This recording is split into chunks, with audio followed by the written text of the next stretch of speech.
This is Pastor Troy right here. Get ready for what we call something incredible. It's called the Best of Season 3.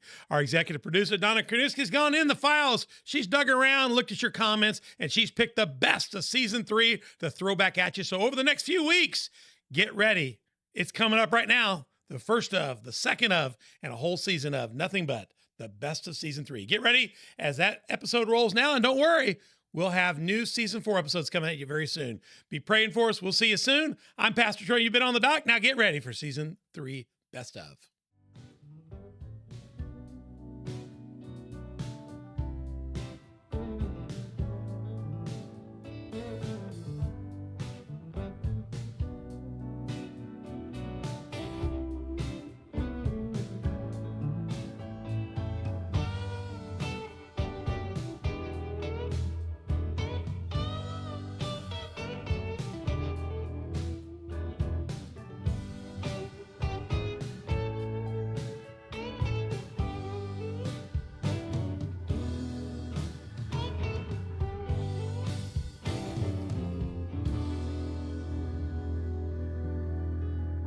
And you're with Pastor Troy right here on the doc.org every Tuesday and Thursday, all about episodes that will change your life every Tuesday and Thursday. And our mission credo statement is to have conversations around this table here, beautiful cottonwood table here, sitting on the dock here with Pastor Troy. Conversations to propel your faith out of the shallows and into the deep. And you can watch us on any of our different channels. YouTube is our primary video channel, Spotify and iTunes audio channels. You can also go find us also on Google Play, Facebook, Roku, Rumble, and SermonNet. You can find us on any of those, but we'd love to hear from you. We have social media partners, Facebook, Instagram, Twitter, Getter, and Telegram.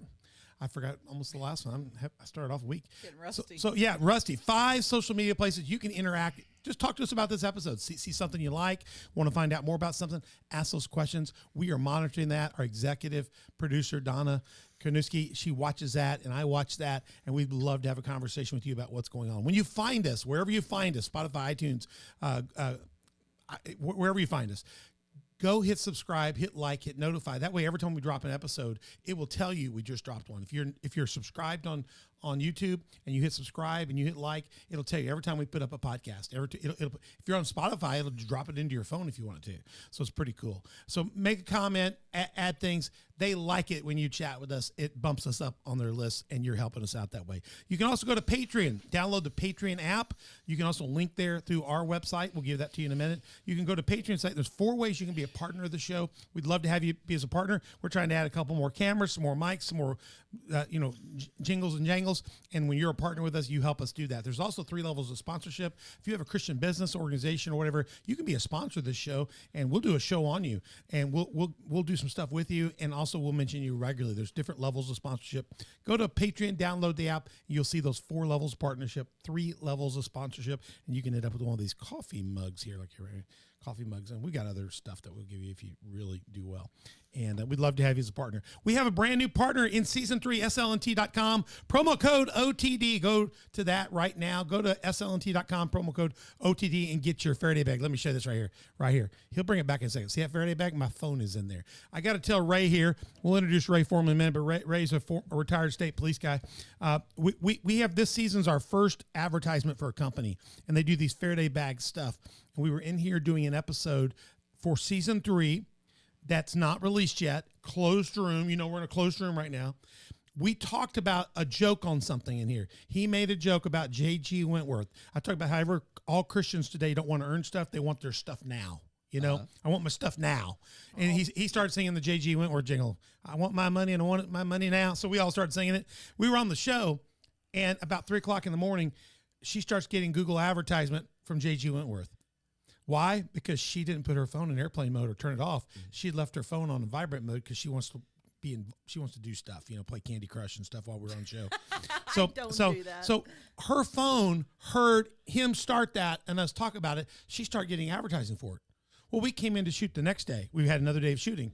And I said, you won't believe what you did, Colt. When you did that JG, we're now getting bombarded because they're listening to us in here. Yes, we didn't even release the episode, and it's out, okay? So I talked about it, but I forgot. I hadn't put my phone in airplane mode. Guess who gets advertising at 3 o'clock in the morning the next day? Me. Me. I'm getting it. So everybody's getting J.G. Wentworth stuff. So we're realizing this. And then the next day, I get an ad call from SLNT, and they said, we sell Faraday bags, so we can't get this information to talk to you about it. Would you like Google to quit listening? Would you like to represent our product? We heard you have a problem. And so they sell all kinds of bags, key fob guards, things you can put your things in when you're traveling to airports so that it becomes a mini Faraday bag. And they have all kinds of different sizes and devices. And we are now a partner sponsor with them. Very because nice. They, you know how they marketed to us?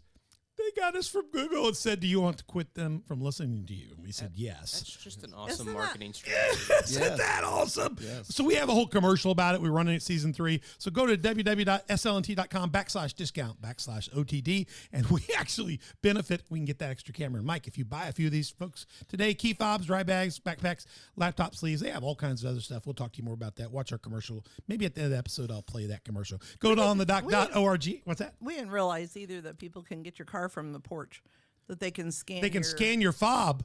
Fob. People can scan your fob and then get your car. From your porch and start your car. Yeah, you know that because you're police. Right, but you would know, but we didn't know. We had no idea. And then when you go through these we traveled through foreign airports, and we were in a McDonald's, and there were people bouncing around the seats behind people. We saw them, and we thought, I think they're skimming numbers. So we put our phones in airplane mode real quick, and we heard them say, we can't get anything off them.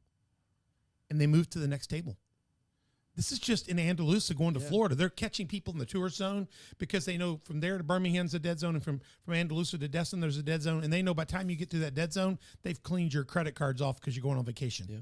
They're sitting there fishing in a fishing hole for your stuff. So we've learned that if you want to be sure, you can't do it all the time because you can't use your phone if it stays in a Faraday bag. Yeah. But there's places where you feel uncomfortable with it, or you don't want it, stick it in there. You can have a key fob purse, pop it in there, and not all of it's a key fob on the purse. It'll tell you this pocket's for that.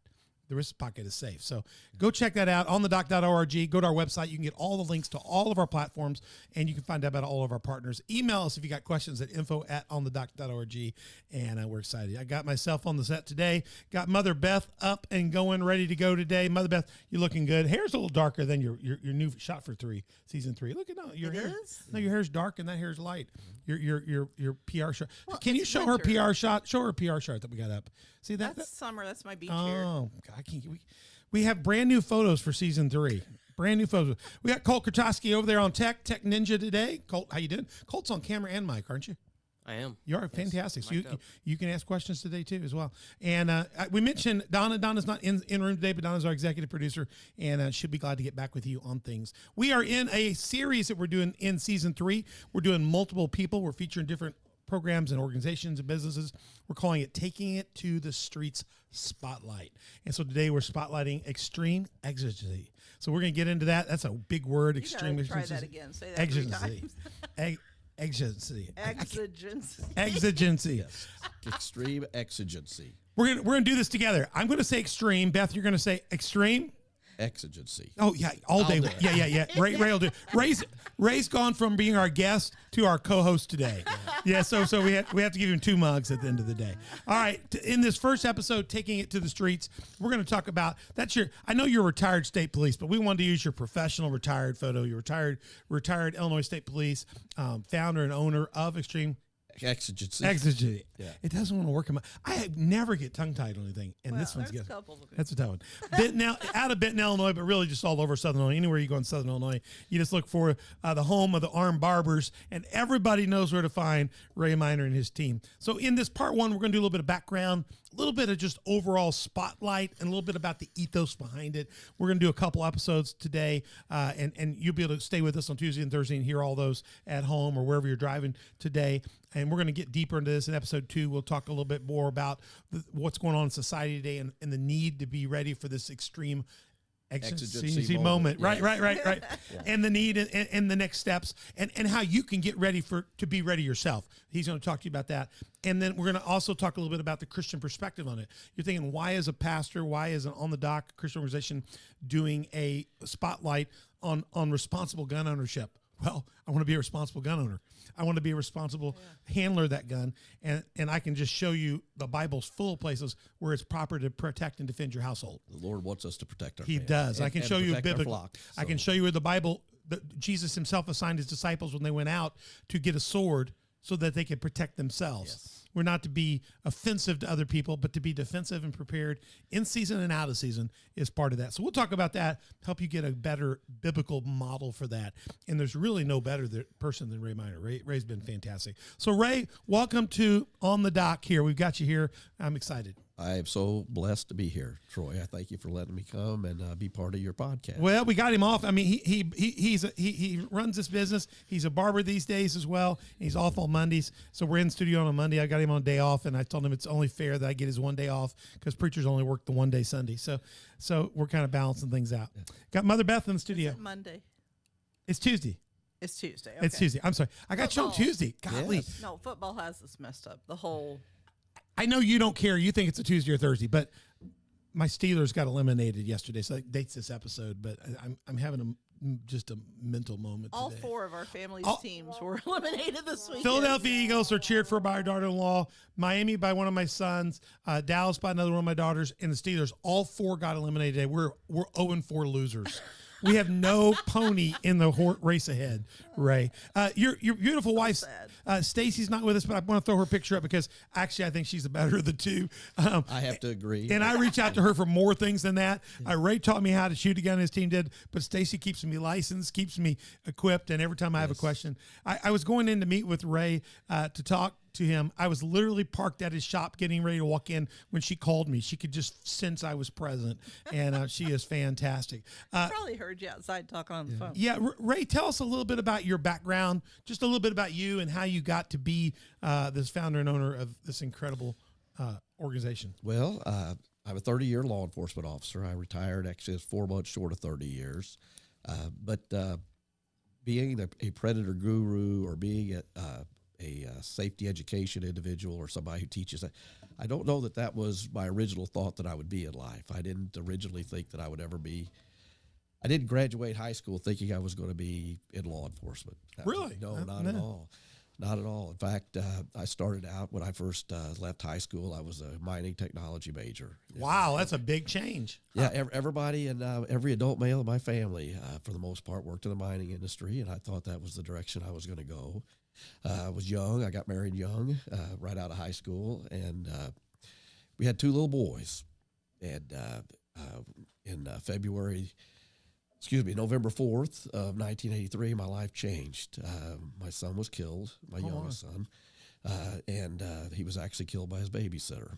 Oh, my God. And immediately I was thrust into a system that I didn't understand, I didn't know anything about, and I changed my major in college. I went from a mining technology major to a criminal justice major. Immediately started changing my direction, thinking that the Lord had sent me down a path that, because the Lord uses everything, even tragedy, for good. Absolutely. For those who love the Lord. And from that, I went into the criminal justice program at Rend Lake. From that point on, I got my first job in law enforcement as a City of Benton police officer, the same department that had actually investigated my son's violent incident. Wow. And ended up working for the chief who actually was the investigator in the case at the time. So from then, I started thinking I wanted to spend the rest of my life. I think the Lord wanted me to, set me on a mission to just spend the rest of my life doing everything I possibly could to keep other families from going through what I went through. Yeah. Wow. And I've had a blessed career, a wonderful career, being able to do that. I do think the Lord.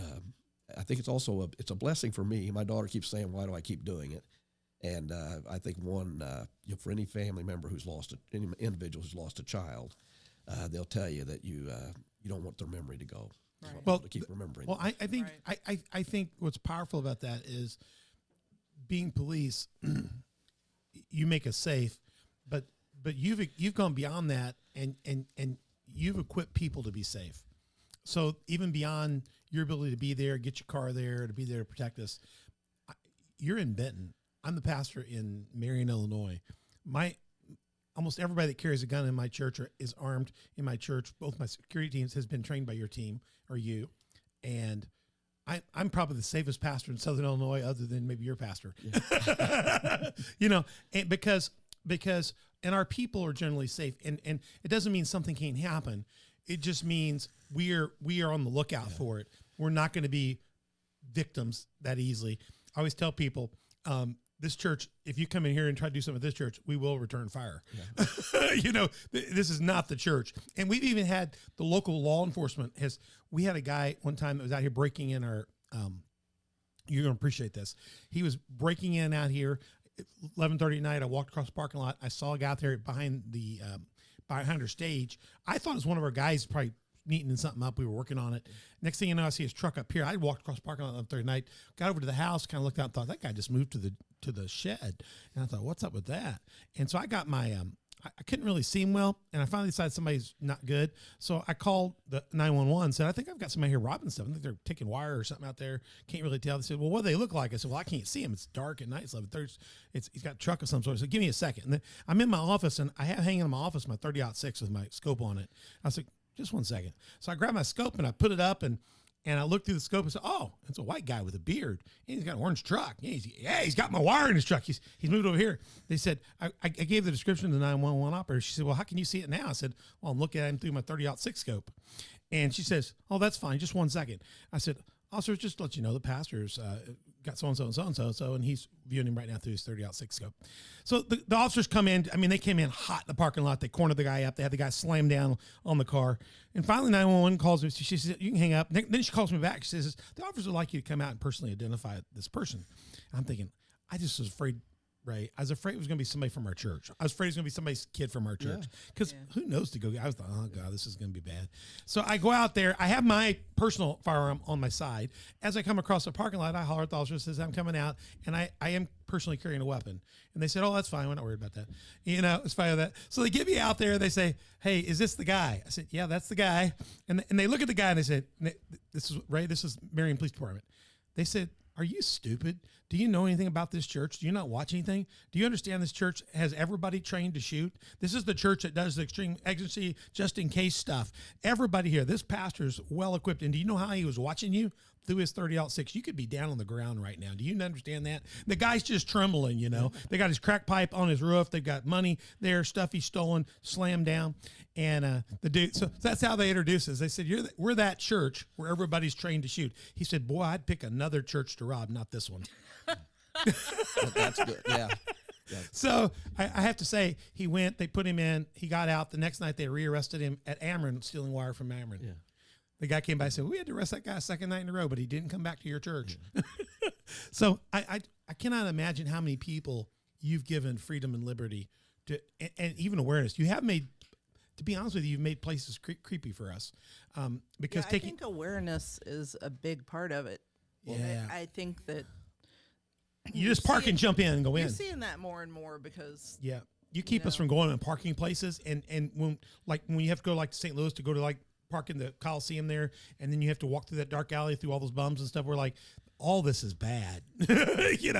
You've caused us not to be comfortable where we shouldn't be comfortable. Well, that's a good thing. Right. And part of it, that's part of it. If we go through life being fearful all the time, we're already a victim. Yeah, right. Yeah. So we need to know that, and also if you're fearful from life and fearful of everybody, you won't know the exact times when you should be fearful. Right. But I think that's a culmination of what you've offered in your life, and I can't imagine how many people, if that's our experience alone, I know that's true for so many more. So tell us in your background. So how did you get from state police into, kind of to here today, to this extreme exigency? It was a path the Lord sent me through. When I went to serve at the city of Benton, I was there for a short time. Whenever I was asked to be part of the DARE program, DARE was coming up. Mm-hmm. And I thought then that was an opportunity that I could educate young family members, young children, teach them how the fire or drug awareness. And it sort of set me in that safety education path that maybe I could keep. If we keep children off of drugs, we can keep families from suffering the loss of a child or a young adult. There's a lot of education in police work that people don't understand. Yes. It's not just riding around the car. It's not just doing investigations. So it's a lot of preventive stuff. Yeah. So I got involved in that and ended up teaching for the city of Benton. I later left and went to another police department and then the sheriff's department. And before it was all over with, I'd taught DARE in every single school in Franklin County. Wow. To a tune of about 5,200 students throughout the program. Wow, that's great. In fact, people come up to me to this day and they say, hey, I remember you as my DARE officer and stuff like that. Yeah. And which is a good feeling considering I only had them for 1 day a week for 16 weeks. It had an impact. Yeah. it had you an know, I impact. mean, there are kids out there that don't remember who their third grade teacher was. Right. Absolutely, You know, absolutely. or their fifth grade teacher. So to say that really is I remember all the ones that It is. back in the day paddled me. Yeah. I remember all of them. Miss Ketchum, They left an impact. Miss on you. Crawford. Yeah. Principal Sellers. The rest of them I don't remember. Yeah. Yeah. So, A real impact. but and then I went from there to when I went to serve the state police. I was there for a short time, and a position came open, pretty much in the same thing, in the safety education, violent crime prevention mode, and I was asked to take that position. And I was already, you know, from my past, I'd already been studying predators and teaching things how to be aware, how to be safe, and you know things that you know that I had missed. You know, like I said, my daughter tells me all the time. You know, and I mentioned it earlier. And by the way, I've been so blessed because, you know, after the loss of my son, the Lord blessed me with 3 beautiful girls and stuff. So I really have been. So and that probably wouldn't have happened, you know, had that not happened. Because It's amazing. But I tell her, I said, you know, some of the things I teach, like denial and not being able to imagine somebody doing something and stuff, those were things that I did. And had I known those things, but I tell people when I do the Predators Playbook presentation, I say, the things I'm going to share with you today, had I known them. I'm popping that up right now. No Rules Predator Playbook. Yeah. You've got this look, and then you've got this one look too. Yeah. And I always like that creepy dude in the back. That's how we feel when we walk places today. You've taught us to look at the creepy places and not walk in creepy places. Well, and again, if you walk through your life all the time and you're afraid, you're already a victim. But if you notice, even if you have to walk through the creepy, if you're already aware of the creep, it kind of disarms them a bit. They're not able to jump you. Well, and by being aware, you're already sending them a signal that, you know, I'm not a victim. And Right. Watching you. And I've noticed I've that already got my eye on you. And I notice when Mother Beth here goes through those creepy places and she can't avoid that, she slides her hand inside her specially designed purse and wraps her hands around things you've trained her to use very well. Yes. Or I just remember the attitudes, like, you know, just walk like you know where you're going, and you know, Yeah. Be confident, and it does give you a sense of confidence. It does. Whenever you know what to look for and what not to look And for. what's crazy is you do a lot of firearm training, but all of our children, you've come out and he's done training at our church, and we've had, for part of your work, we've had all of our non-firearm part. We've had almost everybody here go through your first part. Yeah, and the Predators Playbook is that first part. You know, Yeah. for the It's not most even part. about the firearm. Yeah, it's about awareness. Yeah, it is completely about the conflict we avoid is the one we win. You know, the shooting situation we avoid always one we win, and it's about denial. I mean, you know, in my career, you know, I've sit across the table from people who have been victims of violent crimes. My family was a victim of a violent crime, and what happens when you hear people say, I wish I'd have recognized this before it happened, or I wish I would have noticed this before, you know, whatever violence happened. The thing is they did notice it, or they wouldn't be able to recall it. Yeah. So yeah, but and I agree, and we have had something happen in our family in the past couple of years where we thought we never would have imagined. no, But we can look back and we do see things yes, that we knew, but at the same time, you don't want to be judgmental. No. You don't want to be well, and you know, being a Christian, and you know, we want to see the best in people, Right. We wanna be Exactly. And that's forgiving. what's We burned want- us a few times. Excuse me.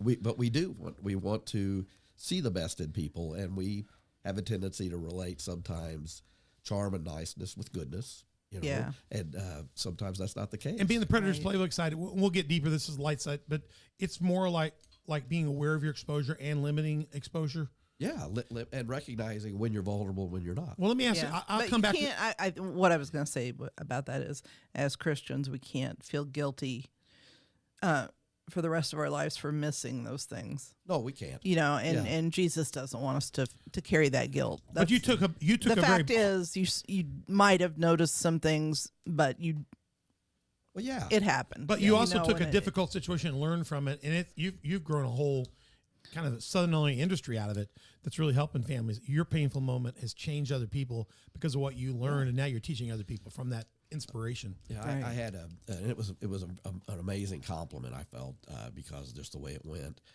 But the past state's attorney, Terry Green, who is still a practicing law attorney, but he was the state's attorney at the time that prosecuted that. And he said, Ray, he said, a lot of people would have taken that tragedy and let it destroy their lives. Yes. And he said, not only have you changed your life and your goal, but you have the thousands of lives that you've touched. Yes. Because of that. Yes. And I'll be honest that whenever I look at, even the people that have been put in my path and the things that the Lord has done throughout the course of my life, it's just been one thing after another.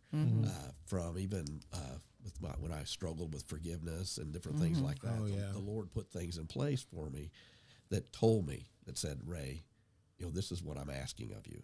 Right. And, the thing is sometimes we don't follow well. No. No, right. No, we're I'm still guilty of that. human. Yeah, absolutely. But, absolutely. And forgiveness is a tough thing. It is. Whenever you've been a victim of a violent crime or your family has been.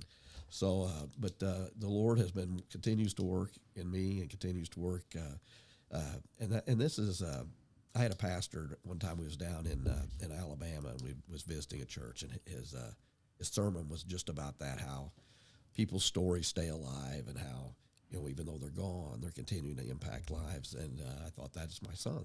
Right. Absolutely. And that's the way to make it a positive. Well, I think as Christians, and and the fact is, your son is in the arms of Jesus. Oh yeah, absolutely. He's the one person who loved him more than I did. Right. Exactly. Yeah. Well, Yes. and interesting, we follow as Christians, we follow a Savior that laid down his life in his prime, a perfect person, at 33. Yes. Laid down his life for us. Your son's life has probably transformed through the inspiration of his death to you a significant number of lives, Yeah, oh yeah. And how many of us, as followers of Christ, we're called to lay down our lives for each other. I'm so glad it wasn't wasted. It was an offering. Yeah. And it could have been. I don't think God wants this to happen. I don't believe God causes this to happen. Choice causes. But when we take something bad and we turn it from lemons to lemonade, I think God is glorified in it. Oh yeah. Well, and I think that and of course the other side of my business is the barber shop and the armed barbers in Denver College. But every single day I have people that come into my shop that have lost children or lost a son or a daughter, and I'm able to pray for them. I'm able to talk to them, and I have no doubt that's part of it too. Right. I said our little shop has become such a ministry. And it's not we're 5 miles out in the country, right? So when somebody comes to us, literally the Lord has sent them to us. You got to work to get to your place. Yeah, people don't just drive by and say, I'm going to jump in there. I've got this map. This map will work, and the good thing is, my MapQuest gets me right to your place. Yeah. It does work. I don't know how it gets there, but it does, and it gets here. Whether you get off at West Frankfort and come that way, or you get off at Benton, it'll come both ways. Yes, I've learned that. Okay, but it'll get you there. So they have to want to come find you, right? So everyone that's come to my shop, the Lord has sent them. Yeah, that's right. And it is amazing. In fact, one of my first barbers that was with me, he actually even said that. He said, it is just amazing how I didn't have no idea how many people had lost children or had lost a son or a daughter until I started working here. And it's just like every week, there'll be one or two people that'll come in, and some of them know my past and my background, especially if they were from Benton, Illinois. Right. And I think that they know that I can empathize with them and I can talk to them about it and we can pray about it. But sometimes there's no way they knew. Right.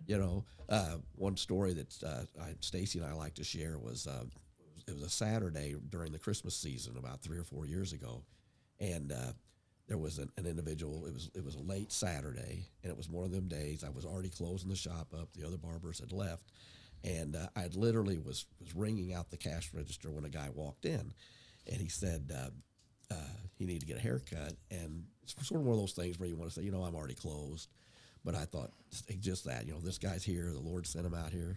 And I sit him in my chair, and we started cutting hair. And he said he was trying to get ready because there was a candlelight vigil for his wife was putting on in Marion for families that had lost children. And he said, we're trying to figure out who's going to be the guest speaker because today the guest speaker has canceled. Their flights got Lord canceled. have mercy. So not only did from immediately, the very next night, I'm the speaker at it. And it's like, Divine appointment. Yeah, all the time. All the time. And we truly see that in our barbershop with the people that come out.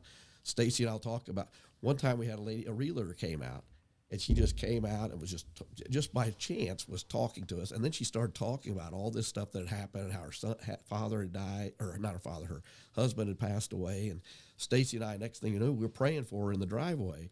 And Stacy leaves, or she leaves, and Stacy said, "That was so weird." I said, "Stacy, that's exactly what we pray for. When we say we want to pray for people, give us opportunities to bless others for our shop." That was not an accident, Right. You know, and it happens all the time. Yeah, It does. I want to say it happens every day, but it's probably not quite every day. You know, every day I think people come out because of that, but we don't always get to pray for somebody every day. Right. But it happens a lot in our barbershop. Yeah. Extreme exigency. We're gonna get into. I mean, there's a lot of stuff going on at your place, but what does that mean? What does that mean? That's a great question. I mean that I know it's extreme, so it's something bad. Yes. Or important. Extreme. Okay, well, Extreme Exigency. People, whenever I first named our company the Extreme Exigency family of businesses and stuff, people said, "Why are you doing that?" And in fact, a lot of people said, "Nobody's going to know what that means." And I said, "Well, we're going to educate them." That's the point. Yeah, I love it. Yeah, and exigency comes from the root word exigent, which exigent is common in law enforcement and emergency services terminology because they've been a lot of times they've been trained. In fact, Stacy and I was joking. We was watching something the other day, and it was a crime show, and they actually used the word like 3 different times. They said, "Wow, somebody else is using it." But it means a moment in time when you have to act. You know, it means that you can't sit on the sideline. You literally have to get in the game. You know, that somebody's falling through the ice. You got to get them out of the ice and out of the water, get them warm. You know, Stacy is an OB nurse. You know, she spent her whole life delivering babies, and she said to explain this in a term that I can understand. So I said, well, you're in the delivery room, the baby's coming, the head's crowning, and they look at you, Stacy, and say the doctor's stuck in traffic. She literally has to do something as the nurse or the charge nurse, and she's one in charge there. She has got to catch the baby. She's got to deliver the baby, or the baby's literally going to fall out on the ground. Right. She can't step back and be on the sidelines. She's got to get in the game, and that's what exigency means. So if the word, my dad's a surgeon, retired, and he spent his life working in emergency rooms. Yes. So emergency is the result of not having exigency. So if you waited one more second, the baby's on the ground. You've got it's happened. Yeah, it's happened. So this is already over. So exigency is right in front of the crisis. Yeah. It prevents the emergency. Yeah, I even like to say, you know, it's not the bus coming down the road at 30 mile an hour. It's literally the bus is in the crosswalk. It's the threshold. You're right at the threshold. Yeah, it's right there. The bus is 35 mile an hour. It's in the crosswalk, and you're in the crosswalk. I guess a way of saying this would be, if you're in that moment, you're calling 911 one way or another. The question is, are you asking for an ambulance? Or are you asking for law enforcement? You know, or both. You know, you're fixing to report something happening. Yeah, it's the question is, are you a victim in it? Or are you reporting that something was stopped? Yeah. Well, the exigency is that moment where you have to stop it. Right. Where you have to stop it. Yeah. So you're going to slam the door on it. Yeah. You have to get in the game, and or there's going to be ultimate crisis. There's going to be life loss threat. It's a moment of time when you have to act. And the extreme tells you it's a life and death type moment. There's nothing more extreme than that moment that we're under attack or a loved one is under attack. And we're going to get into that because I know in I got to write this down so I forget that. In Illinois, the moment of extreme exigency is critical to somebody presenting a firearm. It's actually nationwide. I tell everybody. Anywhere. Yeah, in the moment of extreme, and it's even more so now in today's world that we have to be able to show that it was a moment of extreme exigency. Right. We have 16 states that are passing mandatory retreat laws and different things like that. Where you have to retreat. Yeah. So you have to be in that moment of extreme exigency, immediate, unavoidable, life-threatening, deadly danger. I'm going to die if this doesn't happen. I'm going to die if I don't act. Right. You know, or somebody else is going to die if I don't do something. Yeah. And, you know, our state statute specifically states that, even though it says that we can use force likely to cause death or great bodily harm to stop or prevent a forcible felony, unless that forcible felony also includes the moment of extreme exigency, it's not going to be justified and it's not going to be a righteous shooting. And the statute specifically says that the only time you can use force likely to cause death or great bodily harm is to prevent imminent death or great bodily harm. Well, what is imminent death and great bodily harm? the moment of extreme exigency, immediate, unavoidable, life-threatening, deadly danger. And the interesting thing about that moment is that moment comes and goes. So the moment that moment exists, justification exists. If the moment goes away, justification goes away. If the moment returns, justification returns. Yeah. So so that became sort of our motto. Obviously that Absolutely. the moment we want to avoid is that moment of extreme exigency. Right. That gives give me just a little bit, because I'm going to show a clip here in a minute, but we're going to get deeper into this big time, folks. Big time. This is so important what you're going to learn today and in these different episodes, because we're going to really give you some tools. We're going to show you what tools he has to get you prepared, and you're going to get this from a Christian perspective, which is really good.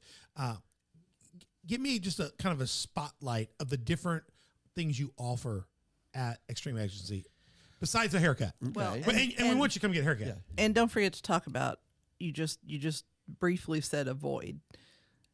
We want to avoid being in those situations. Ever being in those moments. So we need to talk about that too. Yeah. What's interesting is when I've taken his classes and we've had church people go through his classes, more of the class is spent not getting to the point to produce a firearm than it is to the firearm side. Yes. Although you're properly trained, if that moment comes, a lot of it is not to be in the situation, not to have to do that, how to remove yourself from those positions. That's what we've liked about it the best is, Mr. Miyagi, the best way not to get hit is not be there. Yeah. Mr. Miyagi. Yeah, the Karate Kid. The conflict we avoid is the one we win. Right. I even tell people, in life we have different missions, Right. and our mission as citizens is to protect ourselves, our loved ones, our family, be a prudent, a good member of society. In law enforcement, their mission was to take people to jail, and to protect our citizens, protect and serve. Well, as individuals, our mission is much different than what my mission was for 30 years. Absolutely. Right. So, I tell everybody, you should outsource your violence. Right. I mean, why get involved in something when you call law enforcement? Let them do it. Let them do Right. it. Let them, and the conflict we avoid, the violence we avoid is 100% of the time we won. The one That's we right. win. Right. So What are those? Tell me about the different programs and things you do. Just give me a summary of those. We're going to dig deeper into those in the next episode. Well, give an overview. Because we're a sort of a family of businesses. There's Extreme Exigency's Training Academy, and then there's an educational foundation, which is the shooting park. Let me put that up here. I've got the graphic for that. Your Training Academy and Shooting Park. Yeah. There you go. Yeah, that is actually a 501c3. It's a nonprofit. Very cool. The proceeds that come from that pay for colleges, scholarships, and stuff like that, and keep our targets painted and stuff like that. I love that. Yeah, we give away 3 scholarships a year.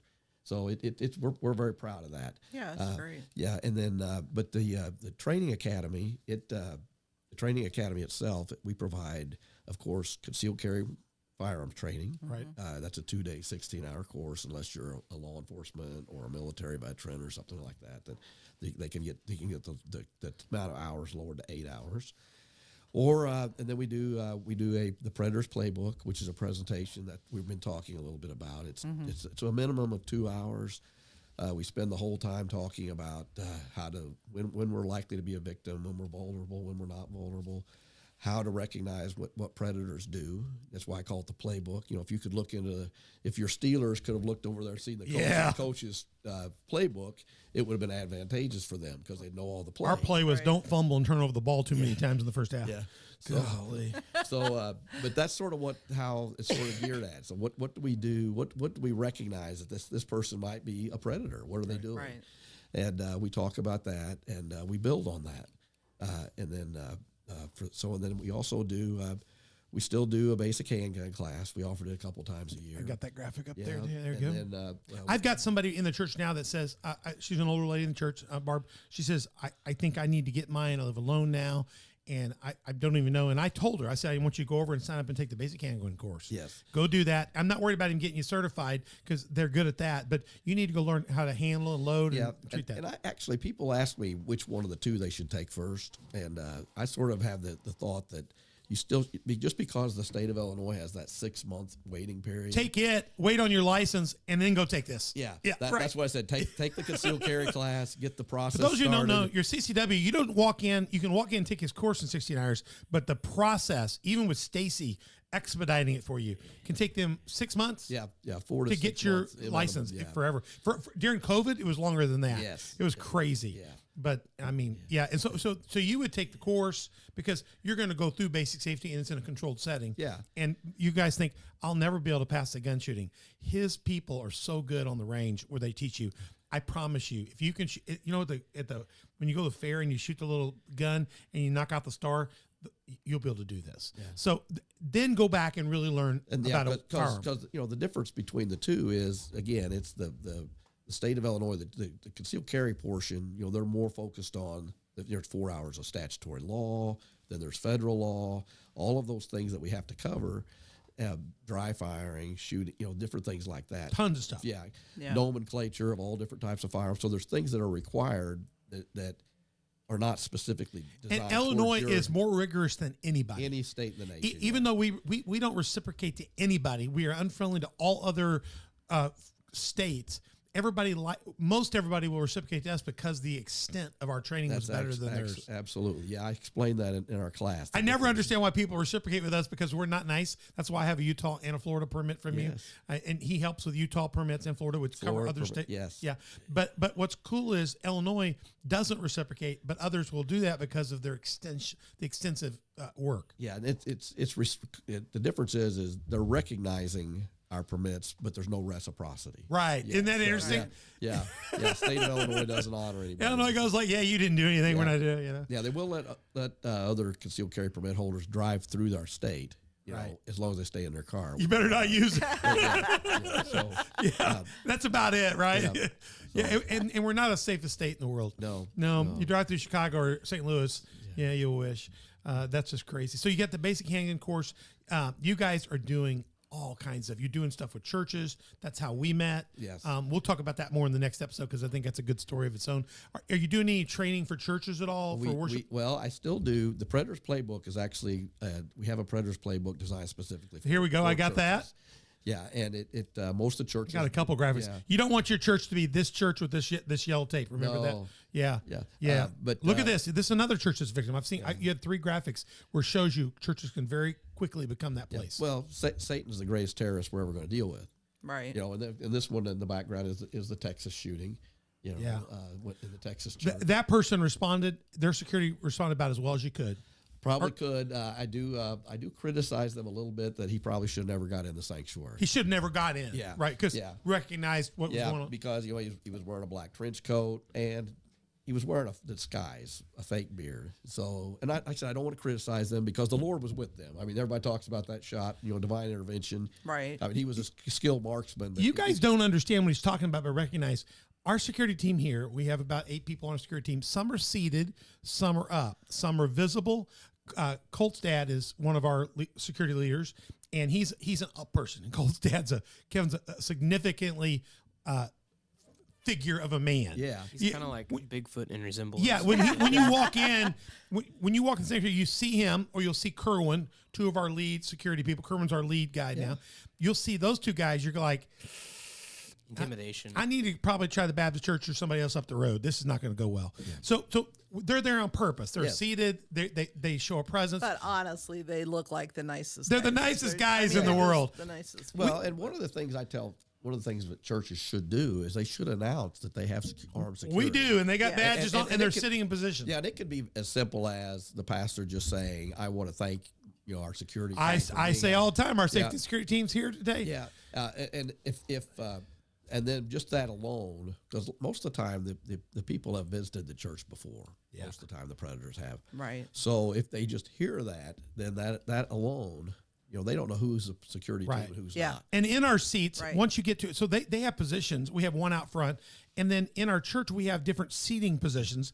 Those seats have placards in them, and people are spread out. They have different assignments. We always tell people, our safety and security teams, not necessarily to be here to do physical things, but they could be going to get a defibrillator. They could be calling 911. Oh, yeah. They could be evacuating us in a tornado or a storm, or letting us know there's a fire in a part of the building. They have multiple other assignments. Oh, yeah, and I've even said part of the security team's assignment is even to protect the minister. Absolutely. I've got 2 that do that for me. Yeah, because not even just from in today's world, just not only from predators, but also from a member of the opposite sex Absolutely. who tries to get When them I walk alone out, or tries to I will walk out of the monopolize their sanctuary. time. I will Yeah. walk out of the sanctuary mid-service before I go up to preach to run to the restroom in my office, and one of those security people will come all the way to my door and follow me, and they know what I'm doing, but they want to make sure somebody wouldn't walk in behind me and try to accuse me of And something. they do it for me too. They do it for her If too. I They'll leave the they'll sanctuary. follow around her. Because that could be as damaging as anything to Yeah, a church. And we lock all the other doors so they know if somebody's in there, they're waiting.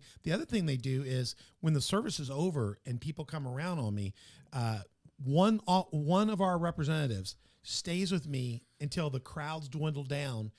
And, if we get down to 6 or 7 people around, he'll look around and go, Pastor, are you comfortable with who's left in the room? Yeah. And I'll go, I am. And then he'll say, you're relieved of duty. But you won't even know they're there. They'll stay in the background. The same guy that does that is the same guy that his assignment is if something would occur, tornado, store, shooter, fire. His job is on the far side to exit. His job is to exit people out a back door we have and another stage door. Yeah. So he's got other roles.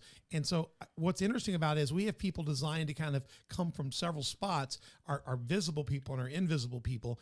And really, a lot of that just stops it from even happening. You know what I mean? Yeah. And the thing is, and with that said too, is you don't know what pieces of violence you have, averted, how many haven't happened, Right. just because the person is there. And here's the funny part: we had a kid. Exactly. We've had several of these over the years, but one of our guys at the door is part of our security team. Is this guy? He's real friendly. He's a greeter. He's always kind of a greeter, but he's on our security team. So we had this dude come in, hoodie on. Didn't know him from Adam. Deep hoodie, down here, Darth Vader looking dude. Come all the way across 3 seats. And he had about 3 people sitting around him in about 12 seconds. They were sitting around him, but then he got up to go do something. And in the meantime, that guy gave him a big hug. Welcome to Community Faith Church. Then he walked past me. He said, don't worry, Pastor, he's not carrying anything. Yeah, I call that the Baptist hug. People wonder why a couple of our greeters are a little maybe rap friendly. Yeah. They love you with the love of the Lord, and they see in you the glory of our King, and they want nothing to happen in our church. Yeah. And so he'll tell me, no, we've checked him out. He couldn't be carrying anything. Yeah. So and then next day he pulls his hood off, and it's one of the kids from our church. I don't know if he had a bad day. I grabbed him afterwards and said, son, when you walk in this place, reveal your head. Yes. You have no idea what went off in this service, in the back of the service for 10 minutes while you had that hoodie pulled down looking like Darth Vader. Yeah.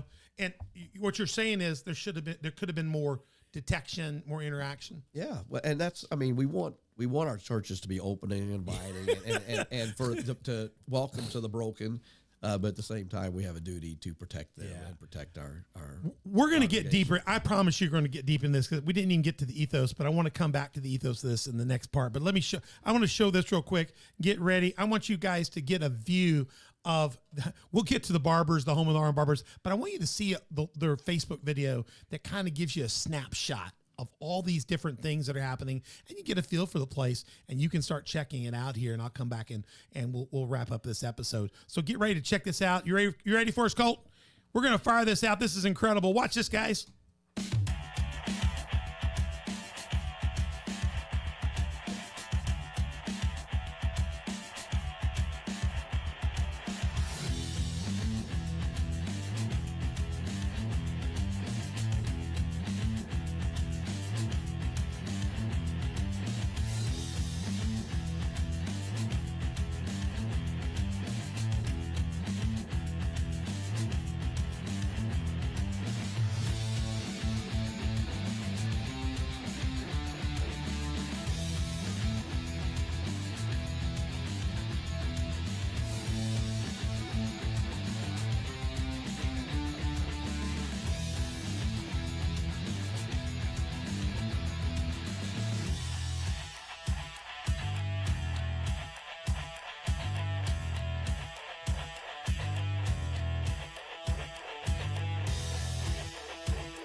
All right. Extreme Exigency.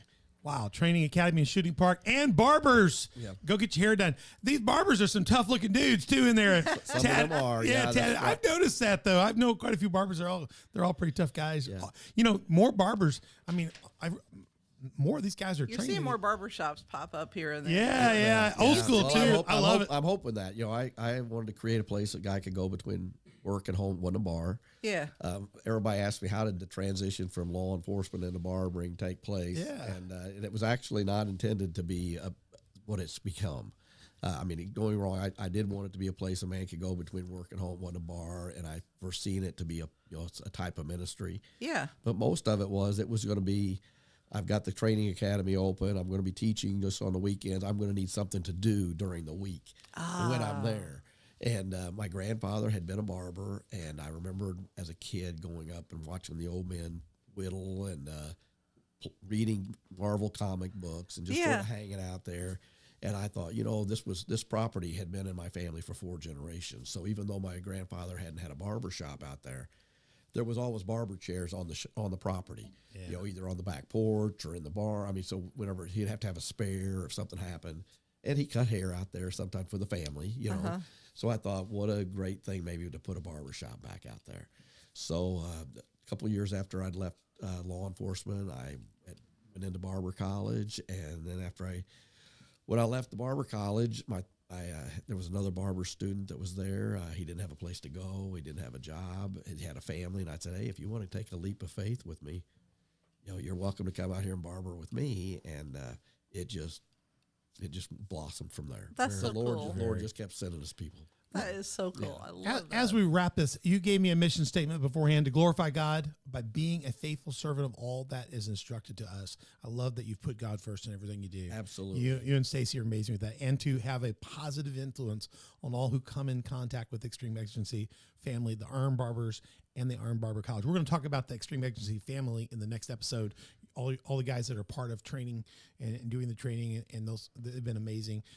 We'll talk a little more about your barbershop and different things that the training academy and the shooting camp offer. We're going to get into that a little deeper. So if you want to get out there, 618-629-3422.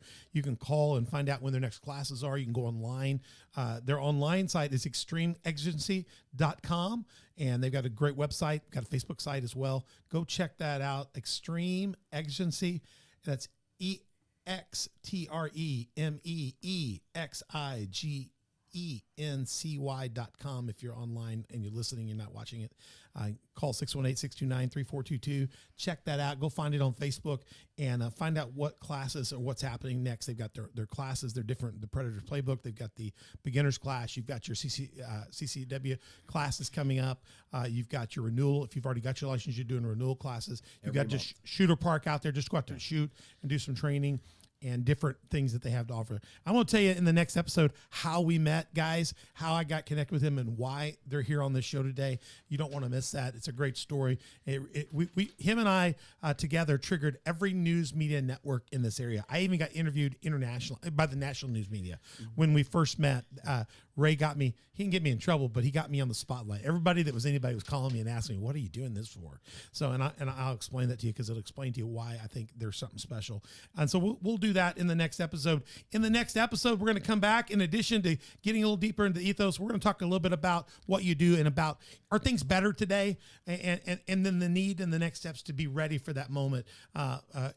We're going to get into that a little bit, and I've got a few other great questions we're going to talk about as well in that episode. So you can go find out more about On the Dock. Go to onthedock.org and find our episodes and different shows that we're doing, both in season 3 right now. And you can go back and look at season 2 and 1 in our archives. info@onthedock.org. If you've got questions, about their website, we'll put that up in the description notes of this show. Just look in YouTube under the description, and Donna will have their website link there as well. Go to YouTube, Spotify, iTunes, and Google Play, Facebook, Roku, Rumble, and SermonNet to watch our show. But go to YouTube first. We want you to go there first. Hit subscribe, like, notify, tell other people about this crazy man and his incredible business out there, and then go see if you can find them.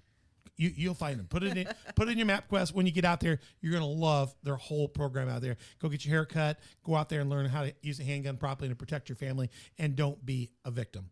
Don't be a victim. Watch out for those predators. Go to Patreon, become one of our partners. There's 4 levels of partnership, 3 levels of sponsorship. And if you want one of these Faraday bags, go, guess what, to slnt.com, promo code OTD. That'll get us some money from what you buy, but you also be buying things that'll protect your privacy. Lots of different things you can buy. Check those out.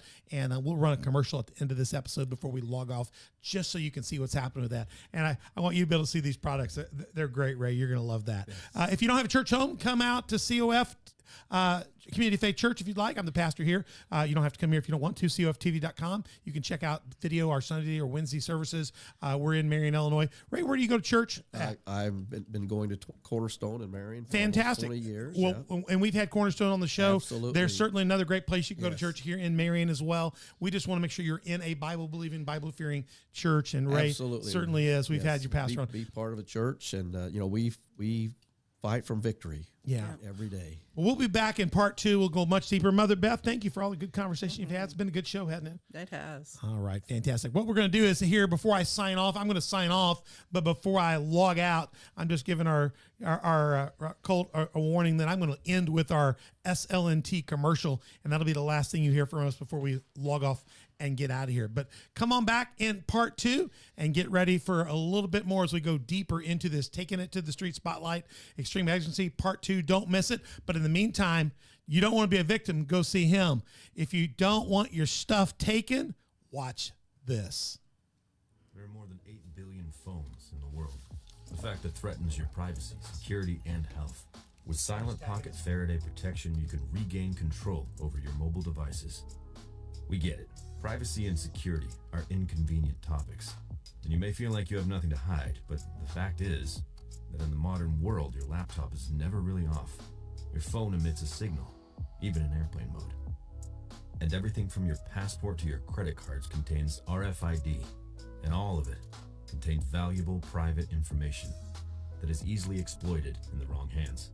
Silent Pocket offers a range of products you already use: wallets, bags, travel gear, laptop sleeves, key cases, but with the added protection of our patented Faraday technology, which turns your devices invisible and safe from the outside world.